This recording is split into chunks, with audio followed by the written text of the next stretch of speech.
Vous êtes dans les Wookiees de ce dimanche 31 janvier 2021. Nous recevons aujourd'hui la famille d'Ibrahima. Ibrahima, jeune citoyen belge de 23 ans qui a perdu la vie suite à un contrôle policier le 9 janvier 2021 dernier.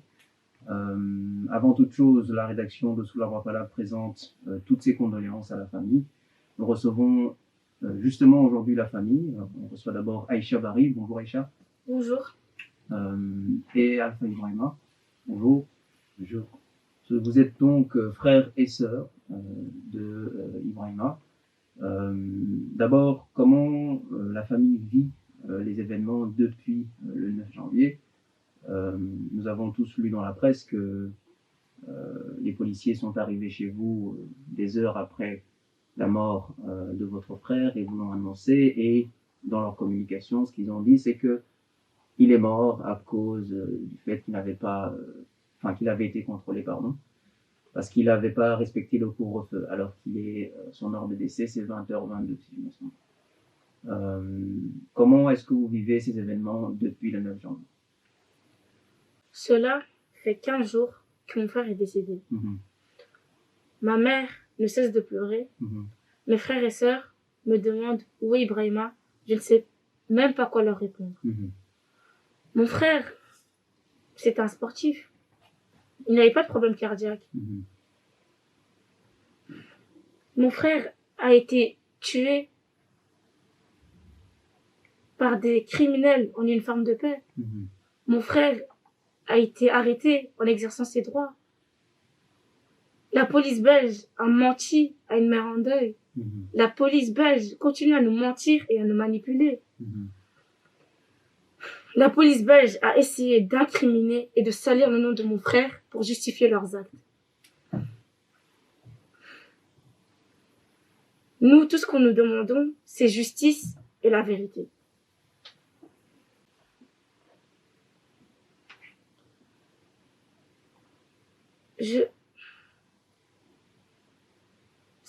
Ça fait plus de 15 jours que je dors pas, que j'ai perdu au moins 6 kilos à cause de tous ces soucis qui se passent par rapport à mon frère.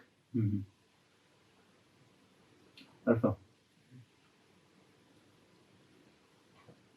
Comment est-ce que vous traversez cette période? Je sais que vous êtes là, vous revenez d'ailleurs d'une conférence de presse. Comment ça s'est passé là-bas? Avec la famille Bangoura, notamment.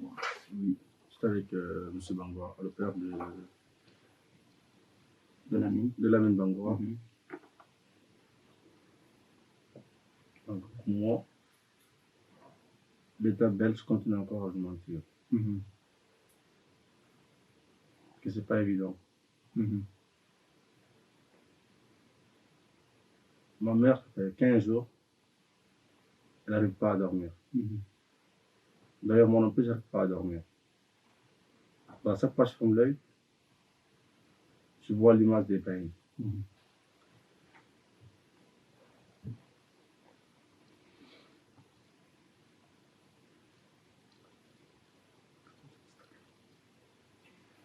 Alors, nous allons évidemment vous poser des questions. Vous n'êtes pas obligé de répondre sur l'affaire en justice, puisque on sait que vous avez porté plainte déjà. Alexis Boussoif, qui est votre avocat, suit l'affaire dans la justice. Normalement, on doit apprendre dans cette semaine où est-ce que ça en est.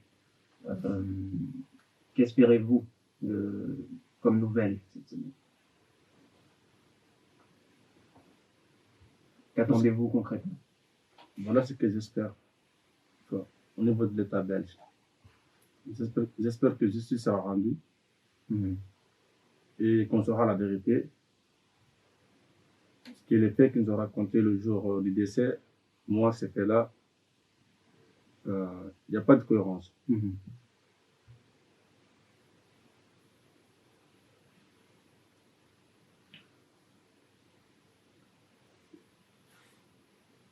Donc, tout ce qu'on espère au niveau de la justice, qu'on dira la vérité de la semaine. Sinon, pour moi, ça va pas être facile de continuer ma vie. Et ni pour la famille. En sachant que la police a sali l'image de mon frère.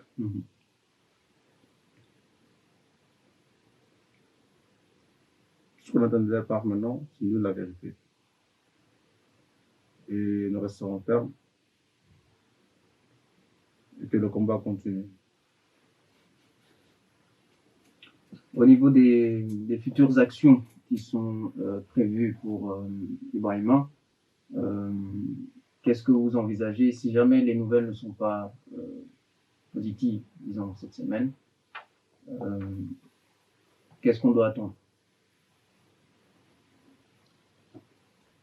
Est-ce qu'il y aura un autre rassemblement? Est-ce que... Pour l'instant, je ne sais pas quoi répondre à ça, puisque on n'est pas encore à ce moment-là. On verra comment ça va se passer. D'accord. D'accord. Au-delà de la situation de Ibrahima, depuis un certain temps, on voit tout ce qui se passe comme bavure policière, que ce soit en France, en Belgique, aux États-Unis, en Afrique, un peu partout dans le monde. Quel est aujourd'hui, en étant aussi victime de cette bavure, quel regard portez-vous aujourd'hui par rapport à tous ces cas qui sont en train d'arriver de gauche à droite? Est-ce que c'est des cas isolés, c'est des concours de circonstances? Comment est-ce que vous, avec un tout petit peu de recul, vous appréhendez ça? Moi, ce que je vois dans ça, c'est que en fait, ça peut arriver à tout le monde. C'est pas parce que tu es en Amérique, en Afrique ou autre part dans le monde que ça peut pas t'arriver. Moi, c'est ça que je vois. Parce que même mon frère Ibrahima, il était pas d'accord pour les violences policières. Parce que il en parlait tout le temps. Vraiment tout le temps. Et j'aurais jamais cru que ça aurait pu arriver à lui. En fait, c'est quand tu penses que ça ne pourrait pas t'arriver, c'est là que ça t'arrive.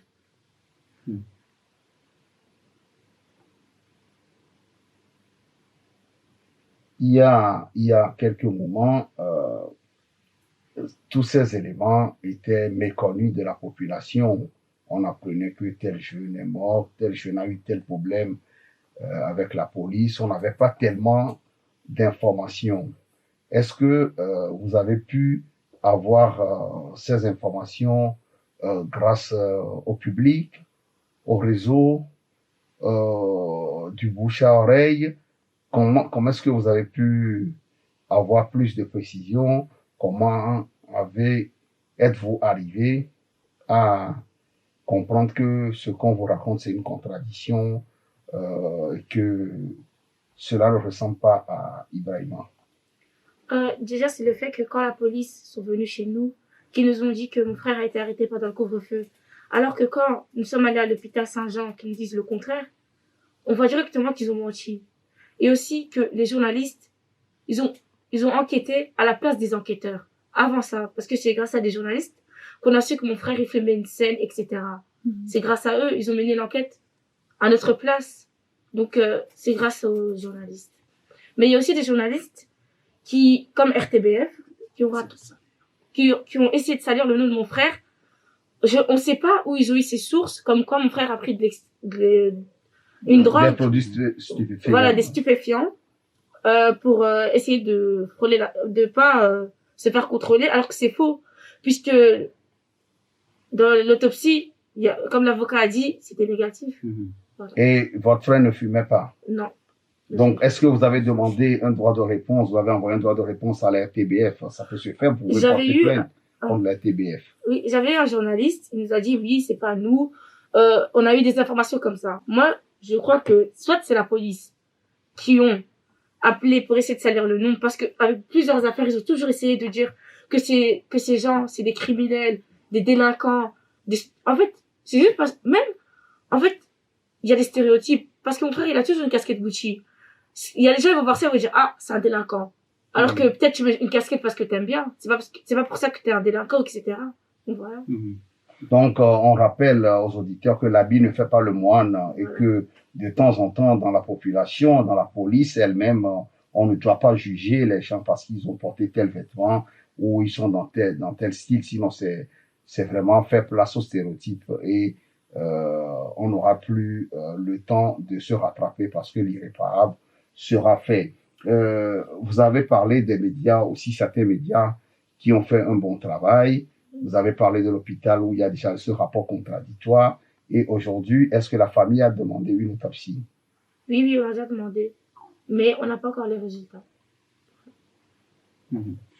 Non, revenir simplement sur la RTBF, qui, malgré le fait que le rapport soit désormais, le rapport de toxicologie soit officiel désormais, qu'on sait parfaitement qu'Ibrahima n'avait aucune substance dans son corps, n'a toujours pas démenti l'information jusque maintenant. Des médias comme RTL ont tous parlé de consommation de stupéfiants en disant que cette information n'est pas vérifiée.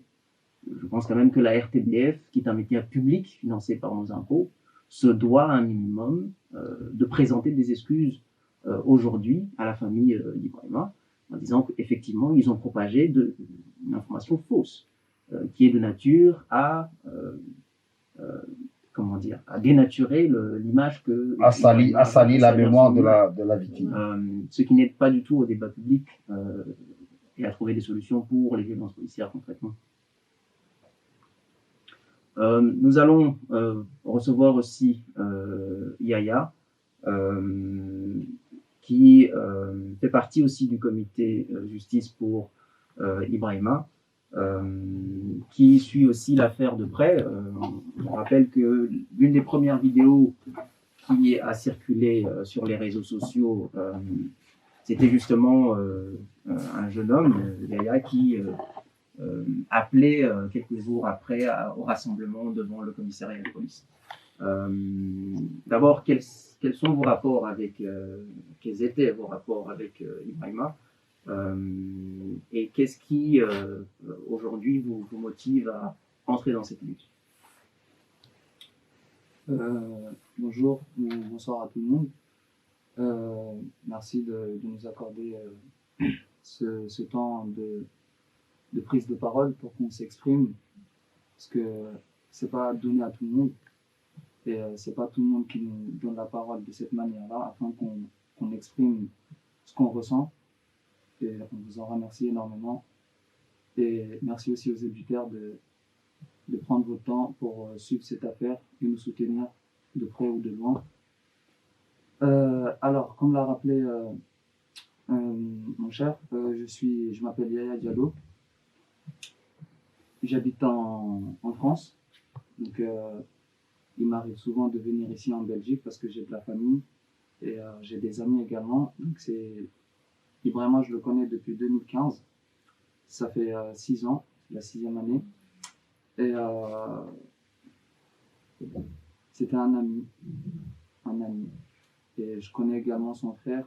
C'est aussi un ami qui m'a toujours soutenu. Enfin, chaque fois que je viens à Bruxelles, et ben moi, c'est lui qui m'a fait découvrir Bruxelles. En fait, c'est lui et Ibrahima qui m'ont fait découvrir la Belgique pour la première fois. Donc, depuis que j'ai appris sa mort, Ibrahima, je suis bouleversé, choqué, traumatisé par le fait de savoir que les personnes qui sont censées nous protéger, eh ben, ces personnes peuvent être la cause de notre mort. Ça me choque et ça m'attriste surtout parce que je me dis que peut-être ça aurait pu être moi à la place de Ibrahima, parce que je suis dans la rue tous les jours et j'ai mon téléphone et je filme et c'est un droit que j'exerce, c'est mon droit, mais je vois pas la raison pour laquelle est-ce que je perdrais ma vie à cause de ça. Et pour revenir à tout ce qui s'est passé, pourquoi est-ce que moi aujourd'hui je suis là, c'est parce que comme vous avez pu le voir, il y a une première vidéo devant le commissariat à Gare du Nord qui avait été faite, et c'est moi qui l'ai faite cette vidéo, et je dis pas ça pour me lancer des fleurs ou pour braquer toutes les caméras ou pour du buzz, comme on dit dans nos expressions, nous les jeunes. mais je fais ça plutôt avec le cœur. À savoir que, à ce moment précis, à cet instant, j'ai senti que c'est ce que je pouvais faire, donc je l'ai fait sans hésiter. Et pourquoi j'ai pris cette décision, c'est parce que le matin, moi j'ai appris la mort le dimanche matin à 7 heures, plus précisément, parce que je dormais la nuit et du coup on m'appelait depuis 5 heures pour m'informer, mais j'étais dans mon sommeil. Et après avoir décroché ce téléphone et après avoir appris cette information, cette tragédie plutôt, parce que j'appelle pas ça une information, c'est plutôt une tragédie, bah, comme toute personne qui perd un être cher, de bonne santé, eh ben, on a du mal à le croire, on a du mal à le réaliser tout simplement. Donc j'ai pris ma voiture, je suis venu en Belgique, heureusement que j'habite à Paris, donc c'est à 2h30. Je suis arrivé vers midi, donc je suis allé chez la famille, et là j'ai réalisé, oui, vraiment que ce qu'on m'a dit au téléphone, effectivement, c'était vrai. Effectivement, Ibrahima, il fait plus partie de ce monde. Et ce qui m'a le plus choqué, c'est que c'est pas une mort naturelle. C'est pas une mort naturelle. Et la vérité doit être sue par tout le monde. Pas pour Ibrahima, parce qu'Ibrahima, ça ne le fera pas revenir. Mais pour le repos de son âme et pour le respect de la famille, et pour qu'on puisse lutter tous ensemble afin que cela n'arrive plus à personne ni à aucune famille. Donc, quand je suis arrivé à midi à Clémenceau, chaussée de Mons, chez la famille, je sais pas comment vous expliquer, comment vous raconter avec des mots ce que je ressentais dans mon cœur. Donc j'ai pris la décision avec son frère, mes amis, de se diriger sur le lieu où s'est déroulé tout ça, qui est la gare du Nord. Et arrivé à la gare du Nord, on a constaté que, comme si de rien n'était en fait, c'était calme, il n'y a personne, pas de bruit, il se passait rien du tout. C'était comme un dimanche comme tous les autres, alors que nous on venait juste de perdre un frère. Donc on s'est dit tout de suite que fallait avoir une réaction, il fallait réagir. Et la première réaction qui m'est venue en tête, c'est d'aller m'exprimer à un groupe de policiers qui étaient arrêtés au niveau de cette gare du Nord, pas très loin du commissariat. Et je leur ai demandé avec respect, je cite mes phrases, j'ai dit: monsieur, bonjour monsieur, est-ce que vous me permettez d'échanger quelques phrases avec vous? Et ils m'ont dit oui. Et c'est de là on a évoqué le sujet. Et après 3 à 5 minutes de discussion, il y a un policier en particulier qui m'a pris, il m'a ramené sur le côté pour échanger avec moi parce que il voyait que j'étais pas bien. J'avais des larmes aux yeux. Donc il a voulu me donner sa version des faits. Et il m'a dit qu'à 19h, ils ont appelé au commissariat pour un attroupement. Ils sont intervenus à la gare du Nord. Ils ont contrôlé Ibrahima. Ils l'ont mis en face du mur, contre le mur, pour vérifier s'il n'avait pas des substances illicites sur lui, s'il n'était pas armé. Et après cette vérification, selon le policier, ils ont embarqué Ibrahima. Il est arrivé au commissariat vers 19h27. Donc c'est des heures que j'ai notées. Et donc, arrivé au commissariat à 19h27, ils l'ont mis dans la salle de fouille. Ils ont rappelé ses droits, selon le policier. Et selon le policier, après quelques instants, Ibrahima s'est effondré sur la chaise. Il est tombé par terre. Il a fait un malaise plutôt, je m'excuse. Et ils ont ramené un défibrillateur pour lui faire un massage cardiaque.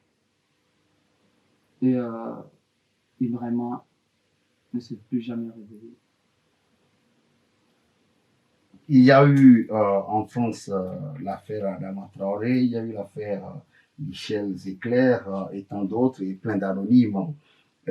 Aujourd'hui, quel est votre sentiment face à ces affaires interminables qui pourrissent la vie des citoyens, qu'ils soient d'ici ou d'ailleurs, ou qu'ils soient issus de la diversité première, deuxième ou troisième génération, que sais-je?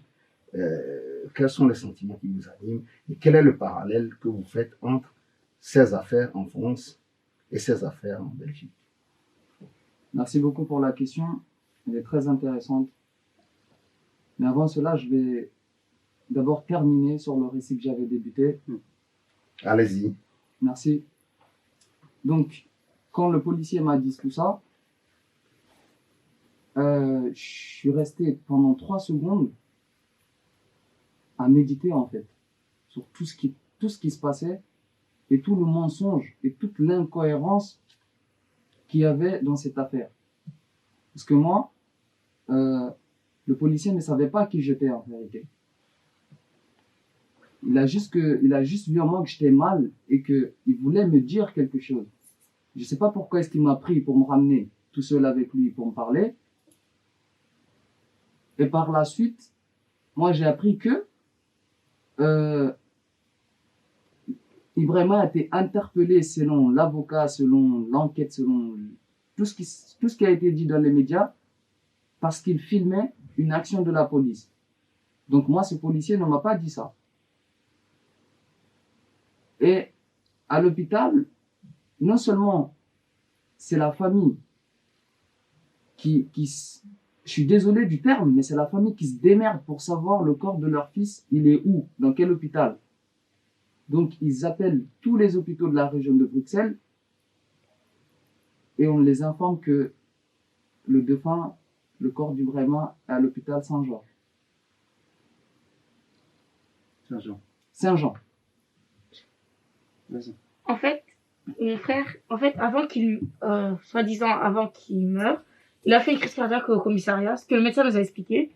Et qu'ensuite, il y avait eu leur débrifilateur, je sais pas quoi. Ils ont fait un massage cardiaque et puis qu'il était encore vivant. Quand ils l'ont ramené à l'hôpital, il a refait une deuxième crise cardiaque, c'est là qu'il est décédé. C'est ce que le médecin nous a dit. Et on a demandé en fait, comment on a su qu'il était à Saint-Jean, c'est parce que la police, quand ils l'ont ramené, ils ont oublié sa carte d'identité. Voilà. D'accord. Donc, il l'avait déjà ramené à la morgue. Moi, je sais pas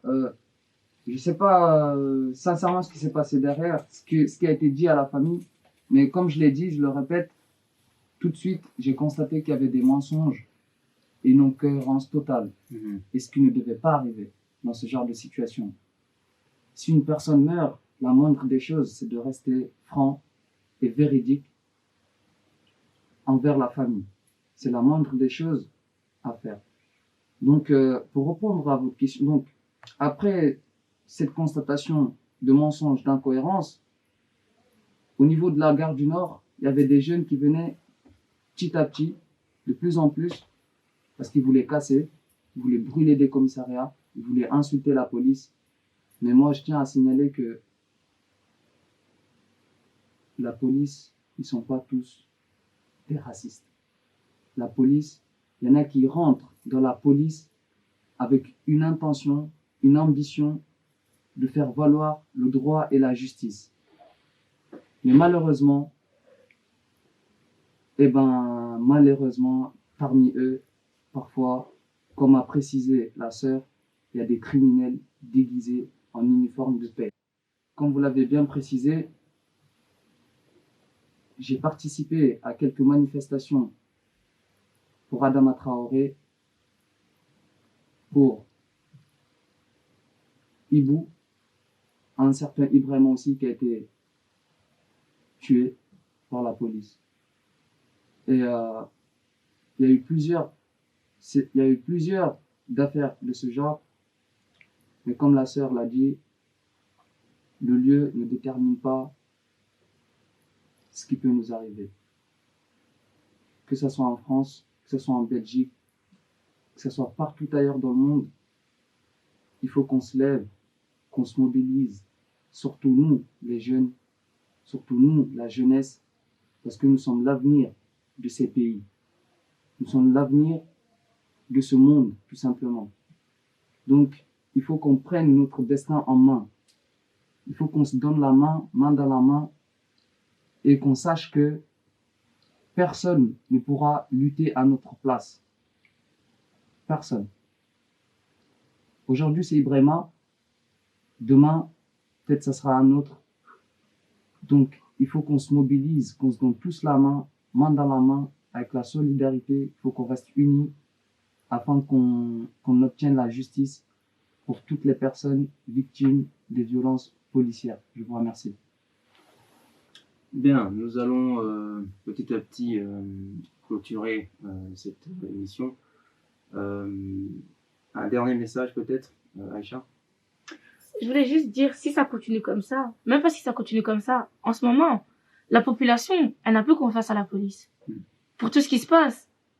Moi, j'ai plus confiance en eux. Même s'il y a des gens qui sont bien dans la police ou quoi, quand je vois un policier, tellement que ce qu'ils ont fait à mon frère, ça m'a traumatisé. Quand je vais les voir, j'ai pas confiance en eux. Même si c'est une personne gentille, etc., j'aurais pas confiance en eux. Voilà. C'était donc la famille d'Ibrahima, Aïcha, du haut de ses 17 ans, Alpha Ibrahima. Un dernier message, Alpha Omar, pardon. Voilà le dernier message que je lance à la justice belge. J'espère qu'ils nous diront la vérité. Parce qu'il n'y a que ça qui pourront nous apaiser. Donc voilà. Tout ce que je demande à la justice belge, de nous dire la vérité. Et on restera ferme et le combat continue. Aïe, aïe, aïe. Eh ben, le message, il est très clair. Comme a dit Alpha Omar et Aïcha, c'est un combat. On sait que c'est un combat qui va nous coûter peut-être la vie. Ou c'est un combat qui ne s'arrêtera pas. En tout cas, c'est un combat en tout cas qui... On est conscient que ça peut durer 10 ans, 5 ans, voire toute une vie. Mais c'est pas ça la question. La question est que on restera ferme et déterminé pour lutter tous ensemble, main dans la main. Et je tiens à rappeler une chose, c'est que ici en Belgique, à Bruxelles plus précisément, il y a 4 ans de cela, en 2016, il y a un rapport du journal DH ils ont fait un rapport en novembre 2016 nous montrant que les Diallo, en gros le nom de famille Diallo, est le nom de famille le plus populaire à Bruxelles. Donc chers Guinéens et Guinéennes qui m'écoutent, soutenez-nous. Soutenez-nous dans cette mobilisation. On sera forts tous ensemble, main dans la main. Et que chaque personne sache qu'elle peut nous apporter son aide partout où elle est, partout où elle se trouve, de près ou de loin. Et vu que l'enquête est en cours, on a confiance en la justice. On pense qu'ils feront bien leur travail. Donc, on va suivre de près tout ce qui se passe.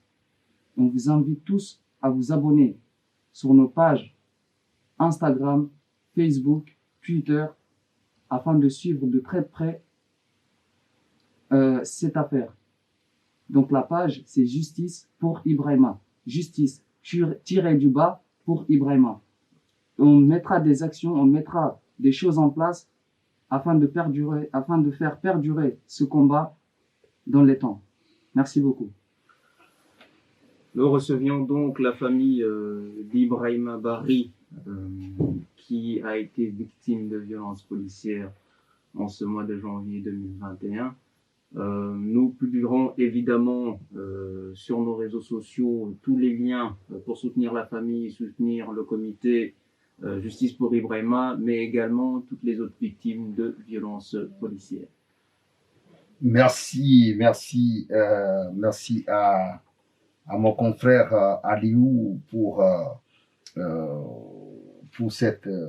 cette émission Entretien échange avec la famille Barry, Justice pour Ibrahima. Et il est clair que ce combat, c'est le combat de tous. Et ce n'est pas seulement les Guinéens, mais c'est l'ensemble des Africains, l'ensemble des citoyens qui doivent se mobiliser pour que on ait une autre police autrement, une police qui protège les citoyens, une police avec d'autres valeurs que tout ce qu'on vit ces derniers temps. Merci Aliou de nous avoir associés à cet entretien.